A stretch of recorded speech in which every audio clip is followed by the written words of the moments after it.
La'Ketta Caldwell, and I'm so, again, excited that you're here with us. We have an amazing panel that's going to talk about the one-woman show that I wrote called I'm Not Your Superwoman. But before we get into that, I just want to thank Mental Health of America. Thank you so much for supporting this project. Thank you for the ladies who are here tonight. Last summer, I interviewed over 75 women, and from their stories, created this piece called I Am Not Your Superwoman. If you haven't had a chance to listen to the link, I'll make sure that you get the link from Mental Health of America so you can listen to what this discussion is going to be about today. Our host for tonight is one of the best podcasts in the country. Brunch with Besties is going to lead this discussion with our panelists tonight. So Brunch with Besties. Awesome. Thank you so much, La'Ketta. Yeah. So welcome to Brunch with Besties Podcast. I am Sherry Renee. And so Brunch with Besties.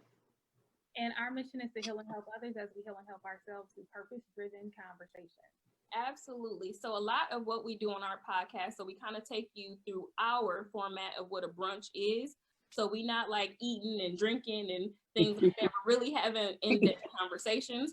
So we start our program with the toast. So Sherry, Renee, and I will go over and highlight people or things or, things that we're going through. And then we'll go into breaking bread. And this is where we kind of dish and share our day or what's going on. A check-in, just where we are. And then we go into the tea time, which is what y'all are part of right now. This is tea time. We're having some tea. We're talking about mental health.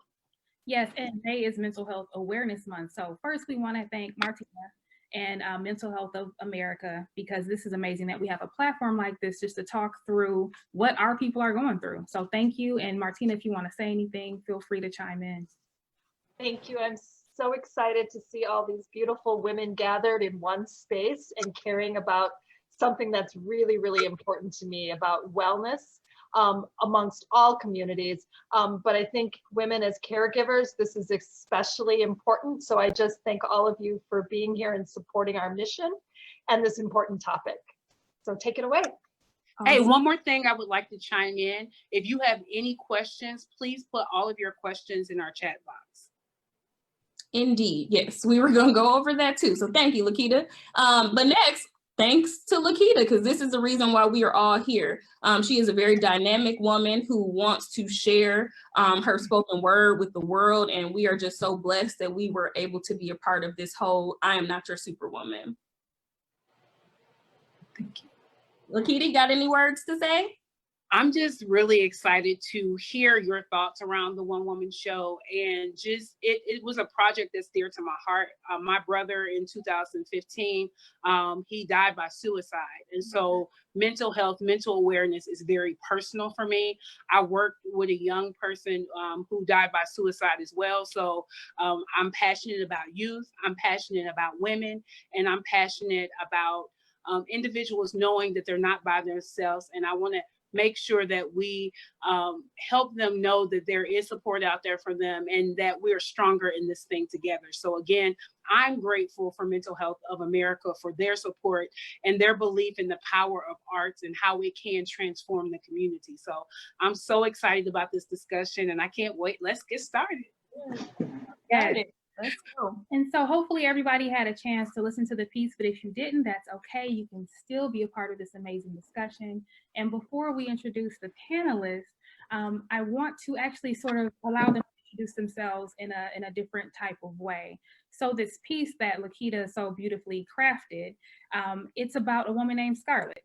And Scarlett is a powerhouse. Okay, honey. Scarlett is not a board meeting. Scarlett is an executive leader. Scarlett is very active in her sorority. Okay, Scarlett has a couple kids. Scarlett is a dynamic mother. She is amazing. But Scarlett is also very sad. So, and that's the part that she doesn't really share with anyone. So I would like to allow the panelists to introduce themselves by telling us who they are in terms of who they allow the world to see, and also who they are in terms of who they do not allow the world to see. And I want to preface this by letting everyone know that we did not send out any questions to the panelists. We're here at Brunch with Besties Podcast, we like to be very authentic, and we Yes. don't want anything to be scripted because, you know, Superwomen, as we both know, we like to know what's going on. We want to see the questions ahead of time. We want to craft it. We going to, you know, articulate it at our best. Yes. And that's not what this is today. We are here to be authentic. We are here to be heard. We're here to be seen, and we are here to be whole. Mhm. So I will start with Ebony. If you could introduce yourself. Hello, everyone. I am Ebony Lewis, and I'm trying to formulate this. Who am I? I do an activity with the girls that I work with. Who am I? So I guess I'll start with that. What I do for a living. I by day work for the Boys and Girls Club of Greater Milwaukee as a director of leadership and service and health and wellness, and then I am also an author of Dear Black Boy, It's Okay to Cry. I am a wife. I am a mother. I think those are the biggest things. And when I think of what I let the world see, that's what the world sees, right? They see the youth advocate, the mental health advocate, the mother, the wife. But I think what people don't see, or who a lot of people don't see, is I'm very, angry. I think right now I'm more angry than I've ever been. Just with what's going on in the world today, but a lot of times, especially as Black women and women of color, we can express that anger because we've already been labeled that angry Black woman. So I think trying to navigate all of the spaces that I'm in with some of the rage that's built up over time, two Black boys, excuse me, is what people don't see. So I would say that's the part of Ebony that people don't see. Mm-hmm. Thank you. Awesome. And Denisha. Hi, everyone. I'm Denisha Tate-Mcalister. I am a business owner. I'm an author. I'm a wife. And I'm the quintessential Superwoman. I am everything that she is and should not be. And so the world sees that. The world sees someone who is able to handle every situation without breaking a sweat. What the world doesn't see is at the end of the day, she's exhausted. She's sometimes sad. She feels like she didn't quite hit the mark. And there are times when she has nothing left for herself. But as soon as she steps out the door, all is well. Yes. All is well. Lakesha, tell us who you are. Hello, everyone. I am Lakesha Jones. I'm a program administrator for a nonprofit agency. I oversee a lot of adult services program that supports individuals on their recovery journey from mental health and or substance abuse. I am a wife. I'm going to be 18 years in July, married 18 years. I'm a mother of two.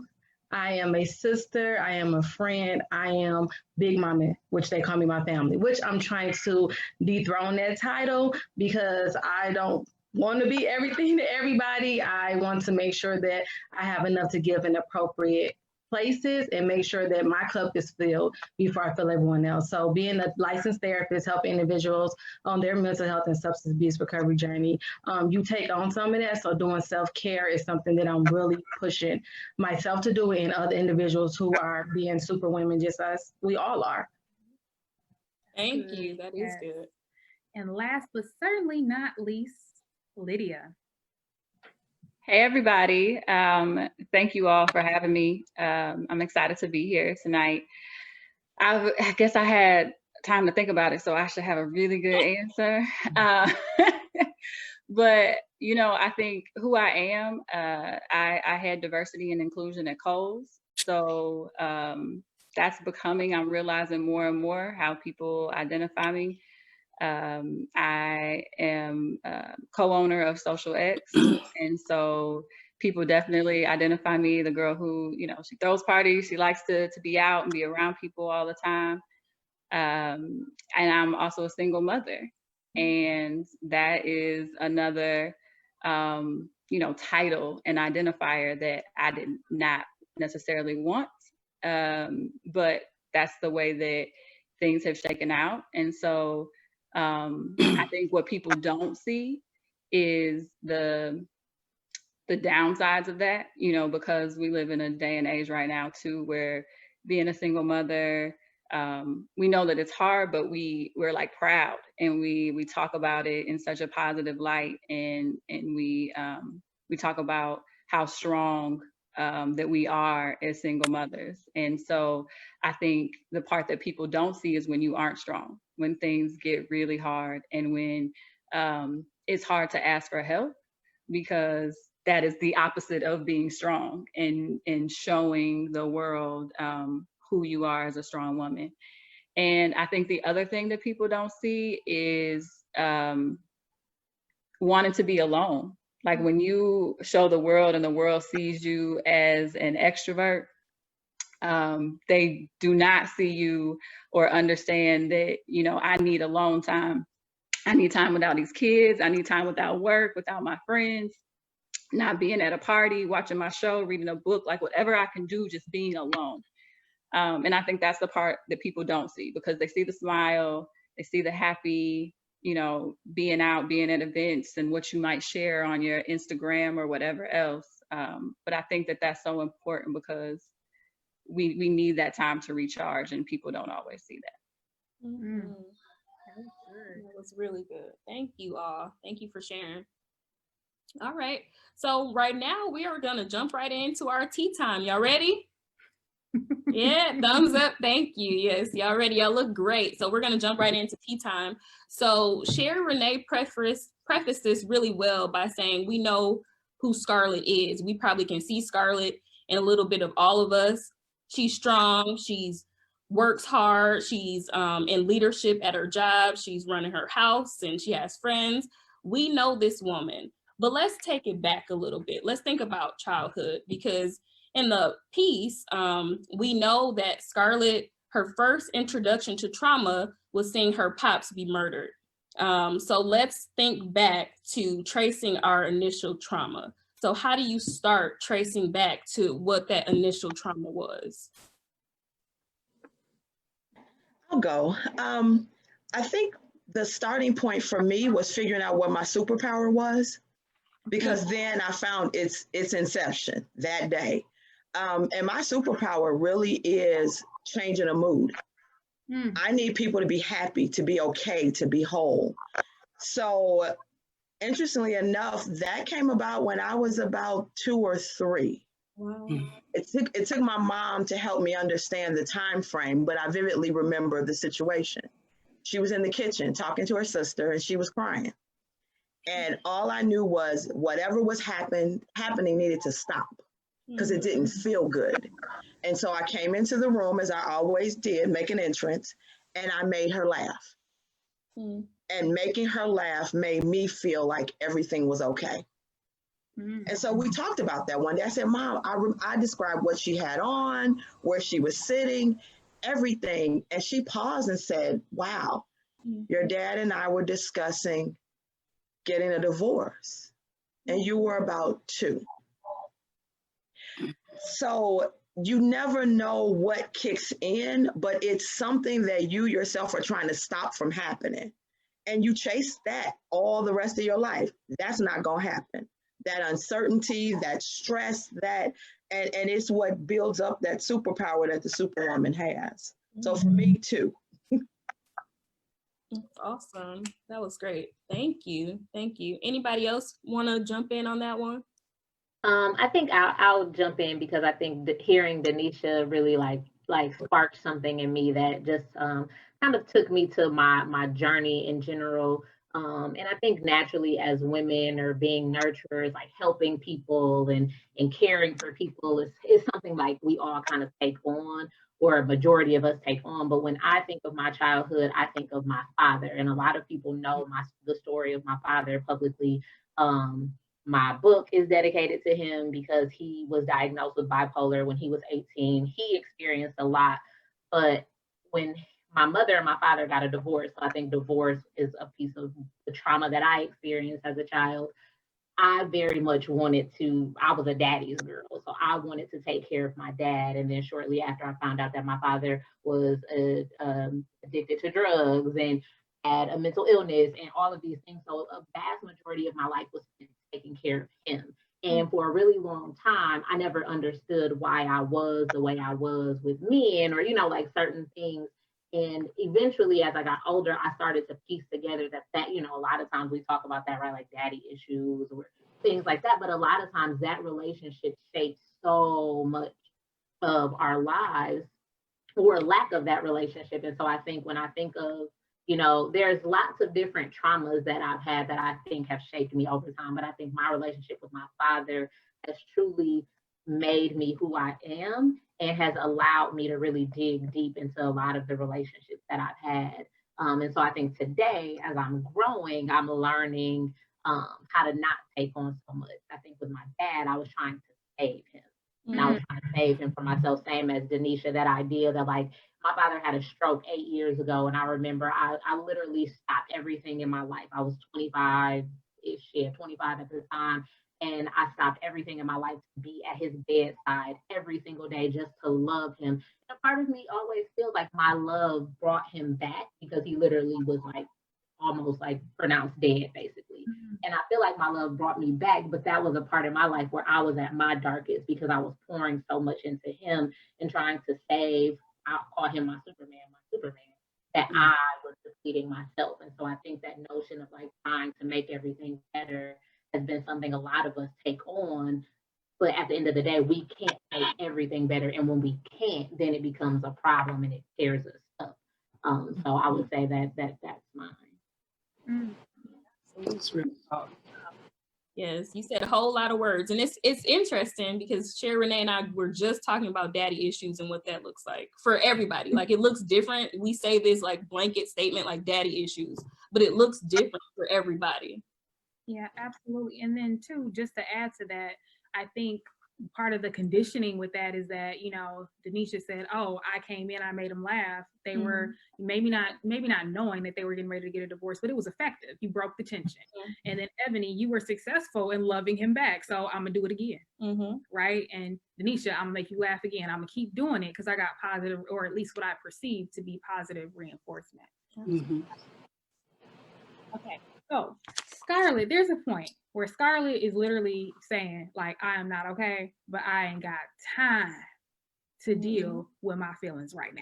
I don't have time. So my question to you is, do you find yourself doing that? And my real question is that considered self-abuse? Unmute yourself. Abuse. There you go. I'm like, oh, okay. I don't want to just keep jumping in, but I'll share this. Yeah, sometimes we don't have time because we don't really want to face what's there, especially if we can't fix it.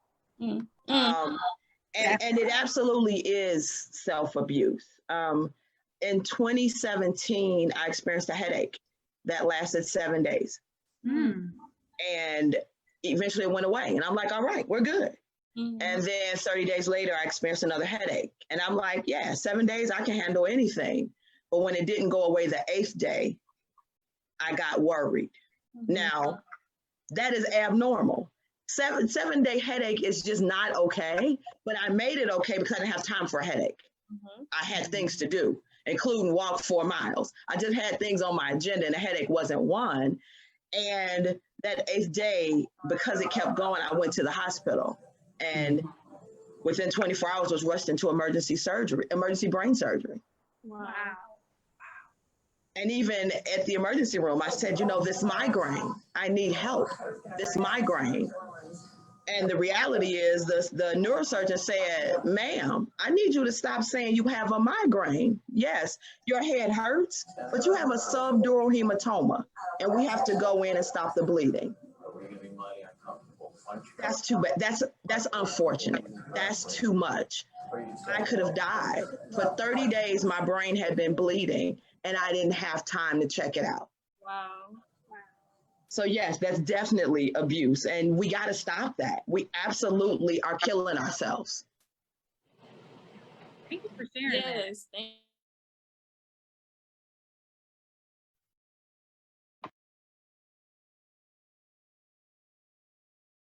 You guys are muted.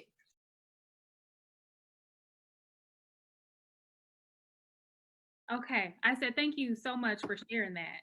And if that's not a testimony that should, alert us to do better, then I don't know what will. Brain surgery? Brain surgery? Yeah. No time to figure out what's going on. Because at that point, it's like, no, you're going to die. So we got to get this. Let's go. Thank God you are safe and looking beautiful today. I mean, just thank you. Real fine. Thank you. The hair grew back. Yes. Look at that. Yeah. Does anyone else want to weigh in on that question? Yeah, and I would like to add to, a lot of times within us trying to be Superwoman, we ignore the signs that if one of our friends or family members told us they were going through, we'd be like, okay, call this person, do this, and we can give all the tips in the world. But doing it ourselves and doing self-care ourselves, it gets pushed to the back burner. And I try to do better with that in my life, but I'm human and I have to catch myself sometimes like, hold on, you're doing too much. You're going to have to say no to this event. You're going to have to move things around. You need to rest. You need to drink more water. You need to do these things. But in my head, okay, my job stuff, I have my kids. I have a senior now and I have a 7th grader. So like they both are in their own world. So adapting to that. And I still need to be a wife because I have a whole husband.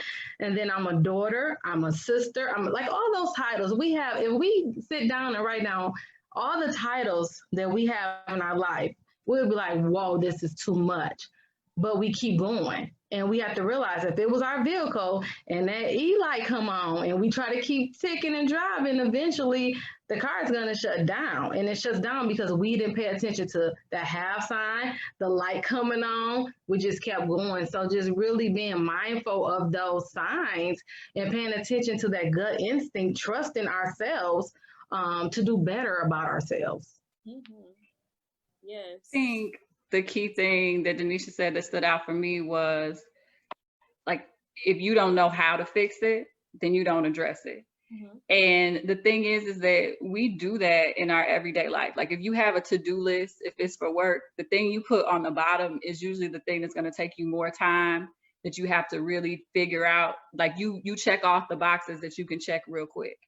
And I think for us, and as it relates to how we're doing, like we know there's not an easy answer. It's not as simple as, okay, well, let me go to the spa. I can't just go to the spa because I got to figure out somebody to take care of the kids. I got to figure out what am I going to do? What day can I actually clear my calendar that I can leave work? How am I going to do all of this? So we put that at the bottom of the list. Like I'll get to taking care of myself when I check all of these other things off and I have time to focus on this. And so I think we have to give ourselves permission, because I know for me, that's what it is. Like, it's not a quick fix. It's not an easy answer. It takes time. It takes something for me to be thoughtful about and to really figure out. And I typically don't give myself that time and space because I'm supposed to have the answers. I answer other people's questions. I figure stuff out. So I'm not going to spend time on something like this. And I think that's where we just have to give ourselves permission that it's not going to be easy. It's not going to be a, check the box type of answer or solution to whatever the issue is, whether it's something physical that you're going through or emotional, is not something that's going to be a quick fix or easy answer. That's good. I agree. I think when Denisha said, I don't know what to do, and Yeah. You're right. We do. We always have the answer. We're the people that other people come to for advice. Sometimes people will text me stuff that I swear to God they could Google. But I always have an answer, right? And so you have sort of a complex about yourself because you're like, I literally don't know what to do, or I know what to do, but that's long term, and I don't have time, and I'm not my highest priority right now. Right? Yeah. And so with that, one of the things that Lakesha said is that talking sort of about rhythm and how we know what it looks like when other people are not okay, and we would never allow them to not take care of themselves. We would jump in, we would save them, right? We would say, no, I'm gonna watch your kids, you just go for a walk, you just do this, you take this time. So in the piece, Scarlett, our beloved Scarlett, there's a portion in there where it says she knows her husband, her AKA Pumpkins, she knows his rhythm, right? So she's very aware of what he does. And it's one of those things, how sometimes people send cries for help, but it's not explicit. You know what I mean? It's more so implied because you picked up on something that they did. They broke their routine. They broke their habit. So you know that they're not okay, even if they don't say it. So my question is, does anyone know yours? Do your friends have telltale signs when you're not okay? What does not being okay look like for you? Because today I saw a meme, I didn't get a chance to post it yet, but it said, check on your happy friends. And like, it was a grid of everyone who like committed suicide, but it was pictures of them smiling. I mean, having the time of their life. Yeah. I've seen that. And a lot of them will say like, check on the strong friend. Because those super women who, you know, you think they have it all together, but deep down inside, some stuff going on. So how do you know? What's your signs? I can go first on that. I think so for me, things like that always, like those memes and things like are always interesting me. I think you just, you know, check on everybody if you can, and if you can't, don't feel bad. You know, we put so much out there, right? Check on the strong friend, check on the happy friend, just check on everyone if you can. And if you can't, don't be upset, because a lot of times trying to check on everybody is why we're not checking ourselves or not checking on ourselves. And so I've learned that in the work that I do is I couldn't be, and I heard this a lot from like my mentors and people that will pour into me, is like, I can't be this example to all of these young women and not be authentic and not be real. And so people know when I'm not okay because I'm a crier. I wrote a book about it, and I'm very passionate. Like, I will cry in front of anybody. I will like, I believe in releasing it and letting it out. But I think to the point of that rhythm, and not knowing that, I think being in the space that I'm in now, I would say my husband definitely knows that. Most of the time I make it known, but even if I don't, I think he's learned that. But then I would say my mother is that person too. Fortunately for me, she also was diagnosed with a mental illness when I was younger. And so I watched her navigate, and I think she and I became very connected. Once again, me trying to save her and help her. But we became very connected to where, like, to this day, and it may sound, I mean, people take it for what you want, but to this day, like, she's the person I call when I'm not feeling well, or if I've had a bad day, and instantly her voice, like, will make me feel better. And she'll know immediately when I call, like, if something isn't okay, or, and so I think it's extremely important to have those people, you know, and I think, you know, to get back to those memes and those things, though, like, don't, you know, if you're not that person or can't be that person, like, don't feel bad.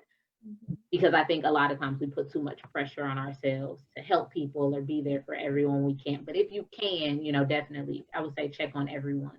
But I'm very blessed and fortunate to have those people in my life. Nice. Thank you, Ebony. I was different from Ebony in that I don't need anybody. Now, of course, it doesn't make sense, but inside, I didn't want to burden anybody because I already can handle it all. So if I can't handle it, why would I bother somebody else with it? I'm obligated to take care of my mess. And I'm rather convincing. So, you know, I am different now, and it took that extreme situation to get my attention or get my friends' attention, because they had all been around me during this entire headache episode. And, you know, we're like, you still have a headache, as they're around the foot of the bed as they're preparing to take me into surgery. And so I'll say that some were angry. They were angry. They felt as if I had not been honest about what was happening with me. And it was not that I was hiding. I just didn't want to bother anybody. And so your strongest friends don't bother anybody with their burdens because they feel it's their burdens. And those are the ones, honestly, that you see the happy face and then they're not there. So bug them anyway. Bug them. You have to bug me. I have La'Ketta and others, Robin, I'm just naming people who's on this podcast right now, that they bug me now because they don't trust I'm fine. They don't.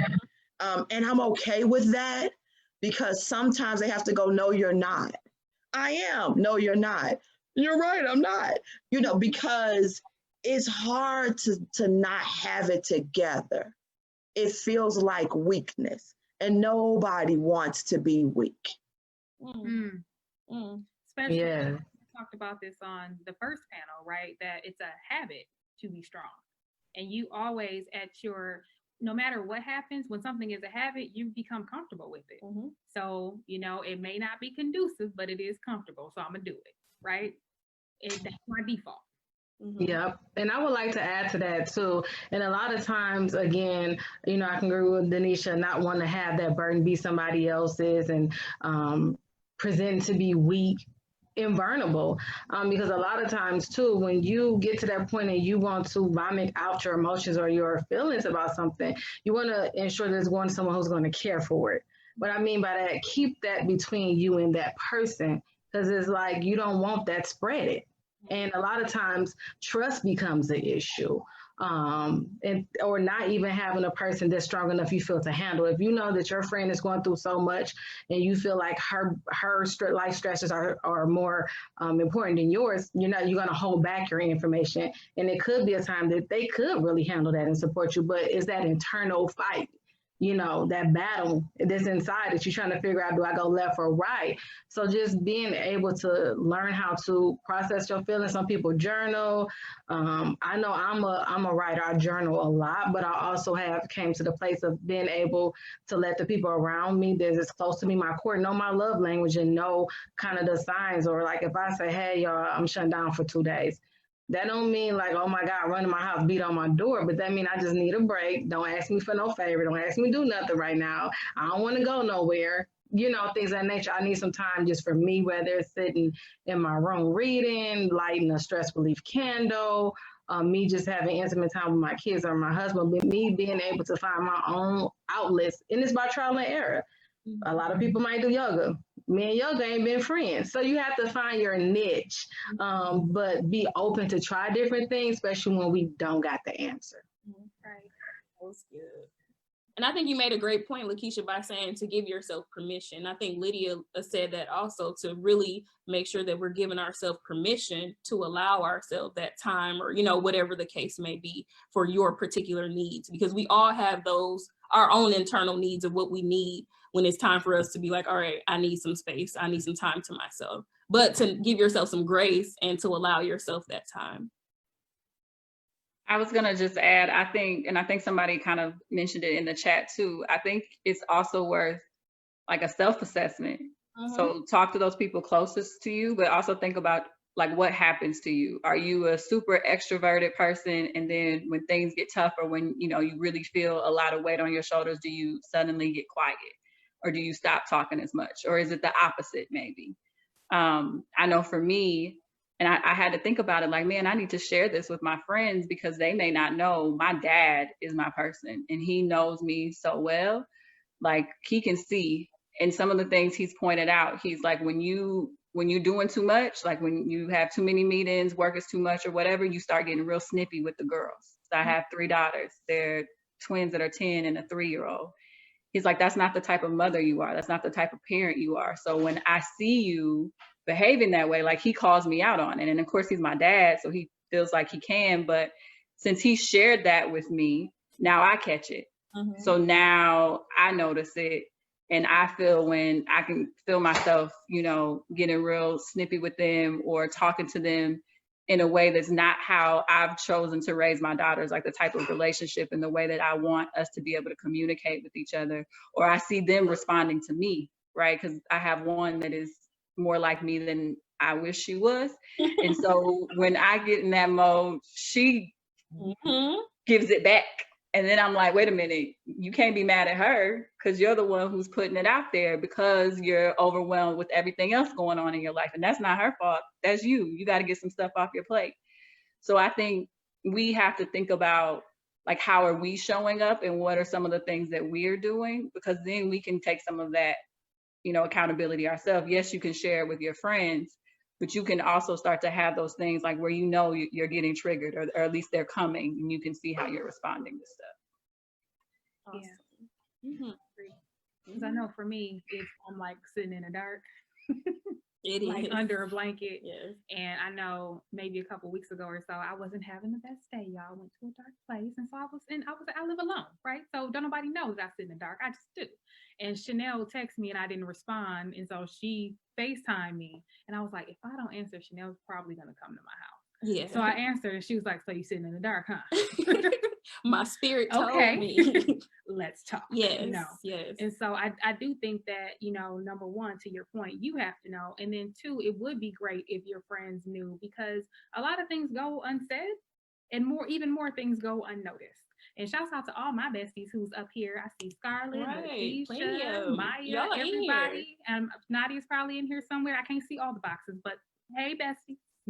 Listen, yeah, and I would agree. I think I don't recall which panelist said it, but they get quiet. That's me too. Like I'll just kind of get quiet and turn into like a ghost. And my friends are like, "Are you good?" And I'll be like, "Yeah, I'm good." Yeah, we be like, "You ain't posting nothing all day. You ain't posting nothing. You quiet. Like, what's really going on?" So they have to give me that. Are you good? Good. Like, hey, what's really going on? So, I can definitely relate to all of you ladies in that aspect.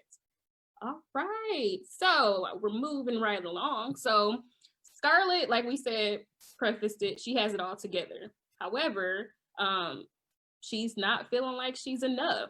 There's something in her that makes her feel like good is not good enough, okay? So have any of the panelists felt not good enough? Okay. Go ahead, Lakesha. I would say to sit there and say, no, that's a lie. You know, being honest with ourselves, in different points in my life, I'm like, oh, I got to do better. But what I was doing was really okay when I look back. Like I'm chasing, what am I chasing? You know, like being okay with the milestones that I take in my life and appreciating those and enjoying the moment. I miss so much stuff chasing other things and trying to get this, you know. For me, my mom's side, I am the third to get a high school diploma, the first to get a bachelor's, and the first to get a master's. And my cousin Terry, which is now he's behind me, he has his master's as well. So we the only two from the immediate family that I know of. So it's like I wanted to do better, but what does better look like? Define better for yourself. So, you know, you get married and you think, okay, you have a kid, you do, you know, all these things, like you constantly chasing it. And I have to say, whoa, stop, take some time, chill, and really define what I wanted my journey to look like, not what no one else expected my journey to look like, and not to defeat the odds of whether it was my mother's past or my dad's past, because their journey was their journey. But it was hard to disconnect from that. And it took a lot of work, self-inventories, talking stuff out, and really being vulnerable with some close individuals around me to have those discussions. Because when you're talking to yourself, you're going to come up with your own answers, which means it's going to be the answer you really want. Not probably the answer you need to get you from A to B successfully. So just being open, honest, and vulnerable with yourself. It starts with yourself, because if you can't do that in your own private little area, whether you have your prayer room, your closet, your office, your room, your car, whatever is the place that you feel safe in and safe at, to be able to do that, it makes it hard to figure out really what you want to do, so you can stop chasing so much. Like I have a friend, I'm like, I don't know what else you want to do in life besides run for president. Like, you know, dig deep. What are you? What's the next goal? It's just always something and busy, and it's good to be busy and have goals and be a part of things, but being able to identify when it's enough and when it's something too much. I totally agree with that.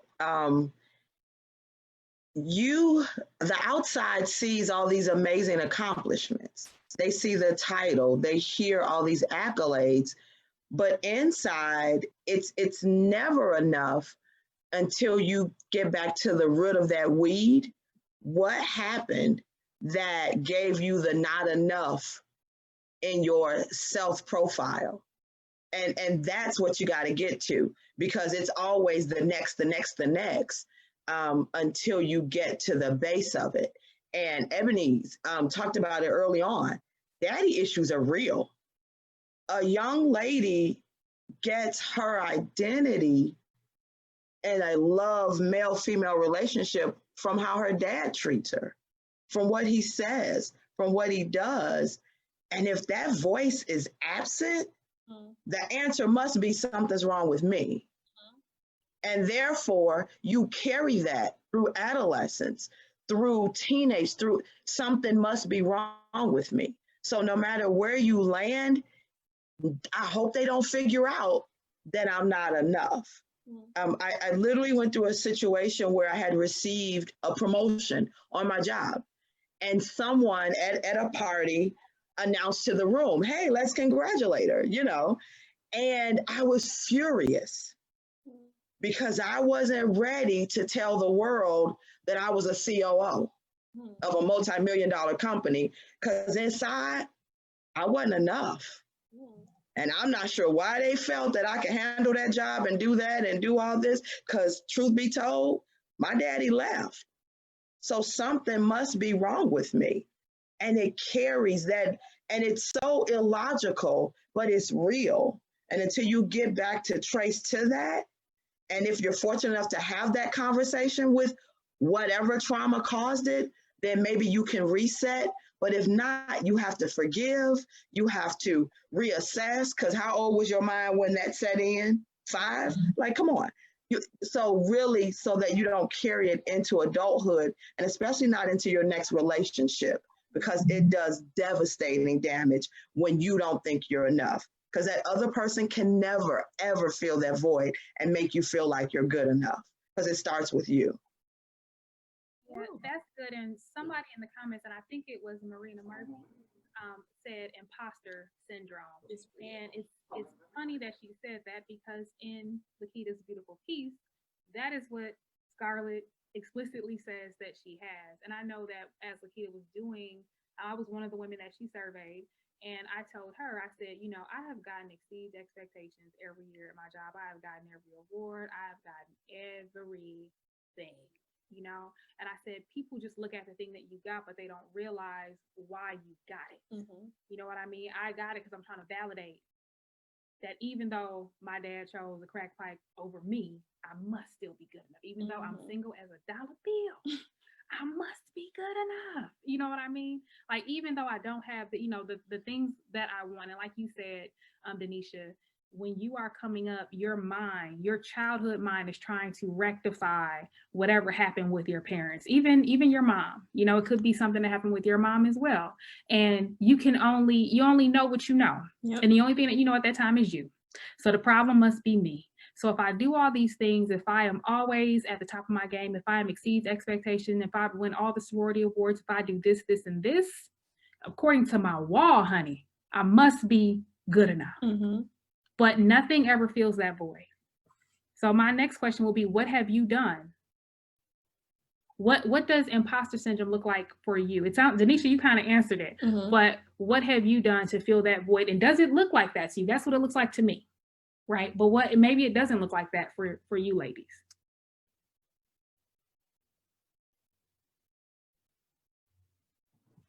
I was going to sorry, I don't know where that noise comes from. I was going to chime in on the other question, but I think go ahead, Ebony. Oh, okay, because I was like, I have that thought. And so I think, so one of the things that I've learned, and I actually see somebody put it in the chat, so that's why I definitely wanted to comment on it, is a lot of times, and to Denisha's point, and, you know, talking about, you know, daddy issues, or, you know, those early on relationships that we had that shape, you know, right, because not just daddy issues, but, you know, our parents, everybody, that shape who we are and how we receive love and how we interact are very important. And I think a lot of times, and I think women can attest to this a lot. I know for me, I received a lot of criticism as a child. Like, I wasn't a bad child, but I was always told, like, I talk too much, or, you know, just kind of those, you know, very detrimental, I think, things that we put on girls and women, right? If we're, especially, you know, then it's like, if you're doing this, you're doing too much, or you're not doing enough. So I feel like as a woman, especially, you know, you're either too skinny or too big, it just felt like no matter what I did, I wasn't enough to everybody else. And so there was always this, you know, heavy amount of criticism. And, you know, someone mentioned, like, there is this story or this lie that's implanted from something, right? From those early childhood relationships, from constantly trying to figure out what to be to please everyone else. And that lie constantly is triggered by everything that happens. So that new job that you get or that award that you receive, there's always something that's telling you like, nah, you're not good enough for that, or you're not qualified for this, or you did, because of where you come from, or because of how you look, or any of that. And so I think ultimately, to get to the next part, a lot of what we have to do, and I'm receiving some coaching right now from a very, very powerful, dynamic woman who I'm working with. A lot of what we have to do is we have to go back to that original lie in that story, and we have to start telling it like we have to change the narrative. We have to change the story. And the difficult thing is it's going to constantly keep coming up because it's so ingrained that you almost have to get tools, right? Like you got to build that toolbox, right? You think of self-care, you think of what works for you, but you have to really build that toolbox so that when that lie comes back, because it's not going away. I mean, I'm very spiritual, religious. I don't want to, go to church on y'all, but, the enemy ain't got no new tricks. He uses the same things to get you. He uses the same lie, the same story. You have to build your toolbox so that when that story comes, now I'm not falling. I'm not falling to that lie. I'm not falling to that story. And it takes a lot of time. It takes work, therapy. All of those things are great and we need them because a lot of times we can't combat that lie on our own. Because we're the ones that the lie was told and then our minds created it and our minds fed on it. So to think that we can get rid of that lie on our own, I think is a lot of what we do as women, right? We stay to ourselves. We don't ask for help. And I think in order to combat that, you got to seek help. You got to build that toolbox so that when that lie comes back in whichever, whether it's relationship, work, children, when it comes back, you're able to combat it differently than you were before. Ooh, thank you. I don't know about y'all, but I appreciate to heal and help others as we heal and help ourselves. And I'm getting healed a little bit here. This is great. Thank you. And Ebony, I'm so glad that you mentioned the toolbox because that leads into my next question. So in the story, it's like we're, you're here with me, Ebony. But so in the story, there's a scene where Scarlett is in her office. She is so not okay. She actually hears another woman crying and she has the nerve to fix herself up. Go to that woman, hug that woman, allow that woman to release on her. I mean, crying, snotting, the whole shebang. Then she has the nerve to tell that woman, go home. Your husband just died. It's too soon. You're not ready. Take care of yourself. That whole thing, right? So when we only have a hammer, everything's a nail, right? So when we have to be strong, we do it all the time. When we have to, like Denisha said, I got to make them laugh. I have to make everything okay. Then that's your default. So my question is, do you seek help? And Ebony, thank you for sharing. If you want to elaborate, feel free to do so. But do you seek help? And in what form do you seek help to add to your toolbox? I'll jump in. I had a conflict, like Ebony said, I'm spiritual, I'm religious.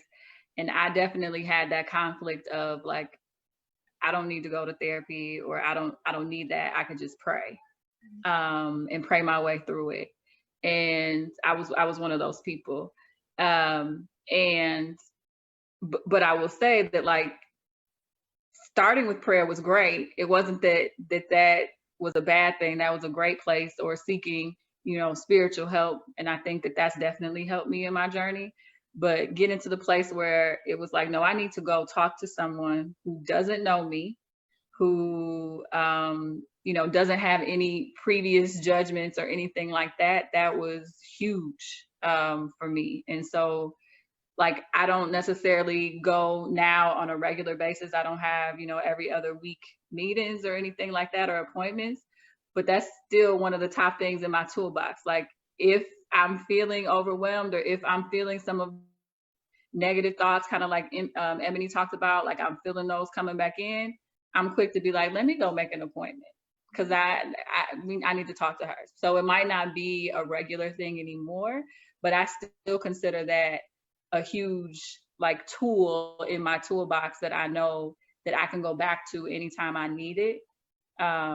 And I think that people look at it as like, is this something I'm gonna have to do for the rest of my life, or I'm gonna always be, you know, whatever. And you may or may not need to. For me, it wasn't, but I know that I can, whenever I need to, I can call her and go back. Nice.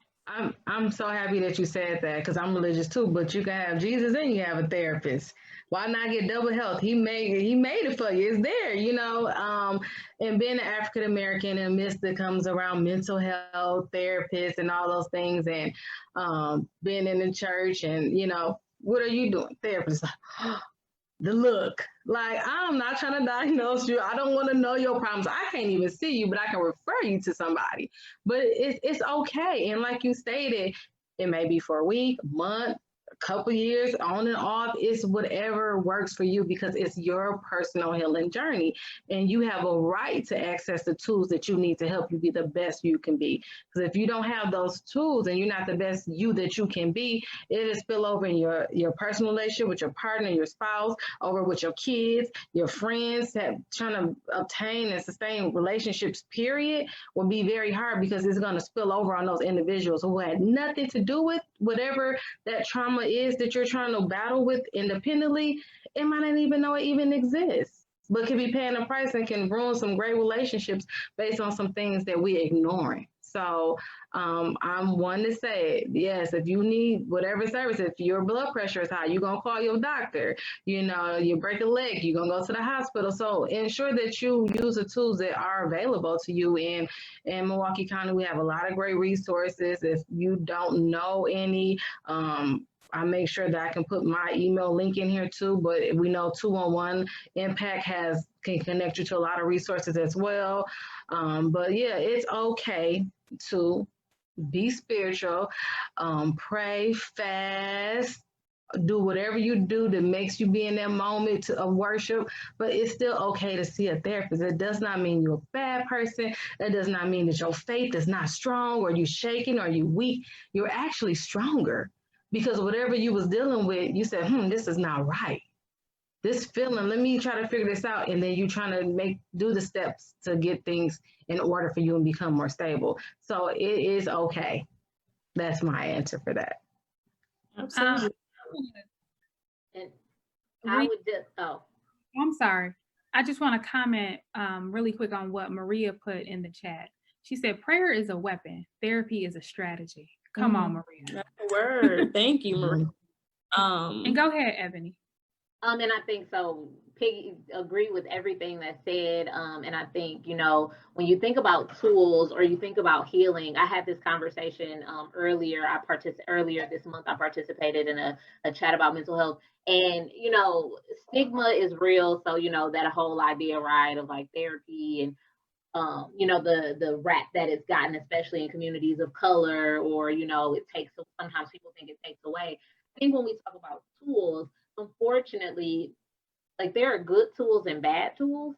And I think, you know, you think about like therapy being a strategy, and how Lydia talked about, you know, whether you need it long term or for 3 months, a lot of times therapy is a start to help you build that toolbox, right? Prayer is one of those tools, and going to church and walking, you know, you build this toolbox. So sometimes you don't always need to go. And I think, you know, we think about, you know, if somebody might be stressed, and so every time they go grab a bottle, like, that's a negative tool. And so if you have the ability to do that, it's like we have to start digging in ourselves and saying, how can we heal, and what tools will get us there? And we have to be willing to take those steps. And so, you know, I love hearing, I think we're definitely making strides, and people are talking about therapy, they're talking about counseling, we're open, you know, resources are becoming available. And so I think that's definitely where it starts. And once we feel comfortable enough to do that, most of the time that will help us find what those other tools are,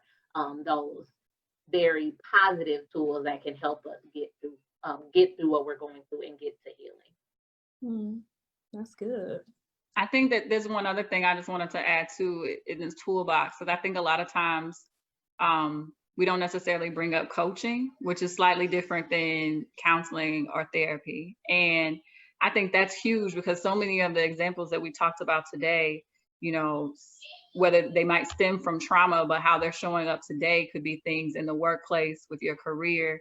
It could be just feeling like I need to get this stuff out of my head. I need to, like I talked about before, like those examples where I just can't figure it out. I need someone that I can just bounce these ideas off of and who can help me put a plan and a strategy together. And a lot of times that's what a coach can be too. So I think for people who may not be ready to start thinking, or they may not feel like they're ready for therapy or for counseling yet, I think it's definitely worth thinking about coaching and investing in a coach, because just that thought process and helping to clear your mind and get things organized, that can help so much with some of that weight that we take on too. That's good. And you're teaching me something. I would have never thought to seek out a coach or somebody who was in that lane. So hopefully I'm not the only one that didn't know about coaches, but that's a really great resource. But I would agree. I would say even a mentor. And hey, Bridget. So Bridget says even professional coaching. Yes, powerful tool for women of color in leadership roles. And I would agree, because really ultimately what you're saying is I want a safe place where I don't have to have it all together. Right? So that could be a therapist. Thank God for them. And I know earlier Bridget said Jesus is a therapist. So again, thank God for them. But then too, like you said, coaches serve a different purpose, and sometimes it is more specific, so sometimes it is more professional. So I think the point is just get whatever help you need, however you need to get it. Right? You just need that safe place where you can just not be okay for 5 minutes. Yes, you need your little handy dandy toolbox, so whatever is in there for you.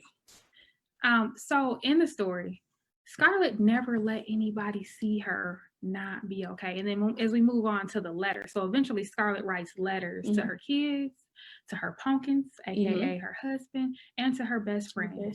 Now she did say that she did let her best friend in a little bit, so her best friend got to know her probably the most intimately, but nobody really got to see her. Do you let people see you not be okay? With your masks off? It depends. There are layers to this onion. There are those who can handle me not being okay. And then there are others who I honestly think it would be devastating. And that's my fault. That is because I have become that symbol of it's okay. And so if it's not okay, what do they do? So professionally, I'm a leader. So if I'm leading a team and I fall apart, then where do they think they can go?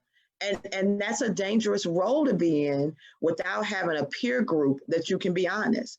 Because most of the time it's unprofessional to share your personal fall apart unraveling with the people you supervise. It's just not, it's not always appropriate. It can cause conflict of interest in that relationship between a supervisor and the team.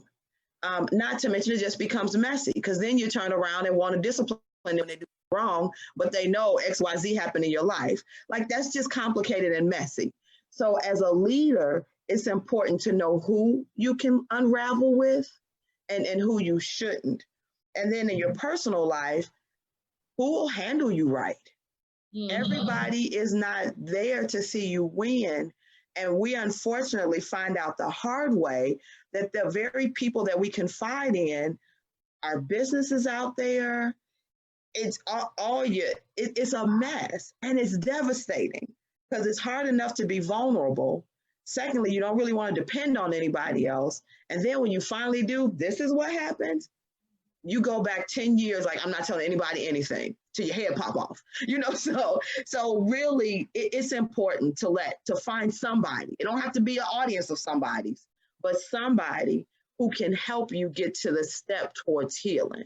So somebody may be a sounding board, somebody may be, there for resources, somebody may have been there, but you can't handle it by yourself. But be wise, use wisdom. Don't be a parrot just running your mouth all over the world.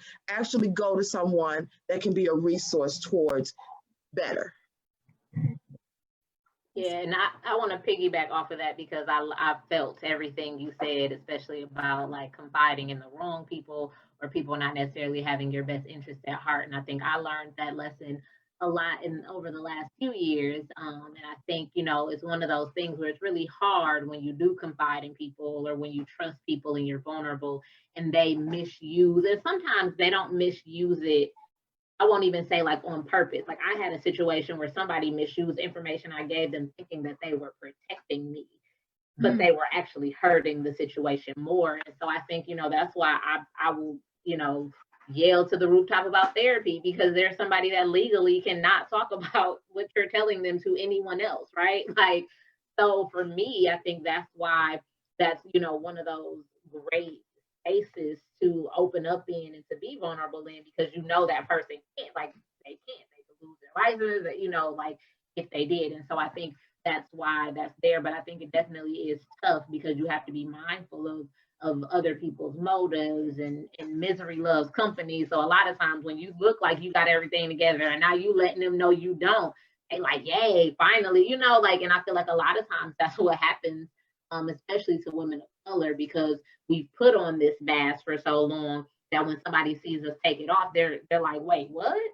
This person wasn't okay, or this is what that looks like behind the scenes, and they don't really know how to deal with it, because I think a lot of times there are lots of traumas when it comes to, us being there for each other and friendship and things like that, which is a whole, could be a whole topic. But I really think, that's why, therapy, counseling, coaching is so important as well in my life at this time, because when I was younger, friends were who I confided in a lot. And as I got older, I learned everybody can't handle you when you're not good, and everybody doesn't deserve that either. So sometimes that facade is okay, because it's okay for you to see me like this and that sounding board to see me when I'm not. And they're the ones that can check me and get me right so that I can go back into the world. I will add to that. I agree with everything that's been shared so far regarding that, but boundaries come into place too. And as Denisha said, peeling back the layers of the onion, you're not going to give your whole self to everybody. And it's okay to have different relationships and different things you share information with. For example, I'm married. And I know for me, my dad, as I was talked about their dad in different lights, my dad is like my best friend. Like we act alike, I get a lot of ways from him and everything, but there's certain things I know I'm not going to talk to my daddy about, because, for example, if I get mad at my husband, I might mad with him today, feel a whole type of way, but tomorrow, that's my baby.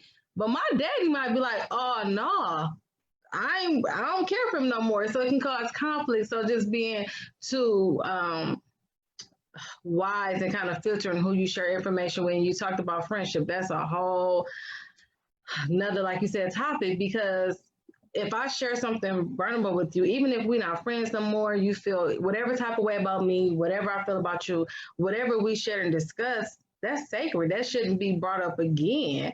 And in a lot of cases with women, they do it, and it's to hurt you. And then again, there's another traumatic event that you're trying to process and deal with. So it's really important, whether it's therapists, people mention professional coaches, mentors, finding someone that you can be vulnerable with, because we all human and we all need a safe place to release. So we can try to pick ourselves up and find our way again, because life is going to be life. This pandemic, I didn't think this was going to ever happen, for one, let alone this year when I thought I was going to be living my best life and traveling. So I'm going to be traveling within Wisconsin, so again, coping with that. So just being okay with things are not always going to go as planned. You're going to have different relationships and share information accordingly. Like I have some closer friends that I can be more vulnerable with. And I have some that are superficial layer. Like, hi, you doing? Doing good. Have a blessed day. And I have some like, oh my God, if Caleb teacher called me again, whatnot, I could share that with her. And she'll be like, girl, just work with him or do this and that, versus like, I do, just become a negative conversation. So knowing your audience and being okay, if you feel that in your spirit, your stomach, whatever intuitions you get to not feel comfortable with sharing this with someone or sharing information with somebody, that's okay. It's okay. Like, trust your gut instinct, and hopefully the individuals you have around you, your village, some people call, or your core, that you'll be able to identify at least one person that you can be vulnerable with. So Libby put something in the chat. I can't see it anymore, but it was basically talking about being transparent without being real versus oversharing. Mhm. Right. And then Bridget chimed in Yeah. and she's like, you know, you don't have to say everything, but you can be real in the moment and just say, you know what, honestly, I'm not okay right now. I'm struggling today. Mhm. You know what I mean? And so when I think about Scarlett, nobody asked her if she was okay. She also didn't tell anyone that she wasn't okay. Yeah. Right. But it made me wonder, where does her integrity stand if she's always putting on this facade? And I want to know what you ladies think about that.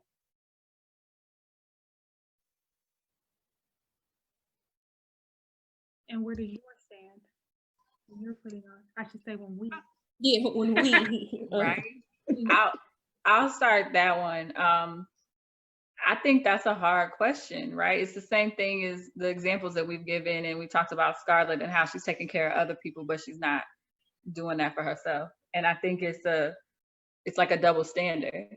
So, you know, we have to think about that. And one of the things I was going to say before is that a lot of this has to do with like managing your expectations.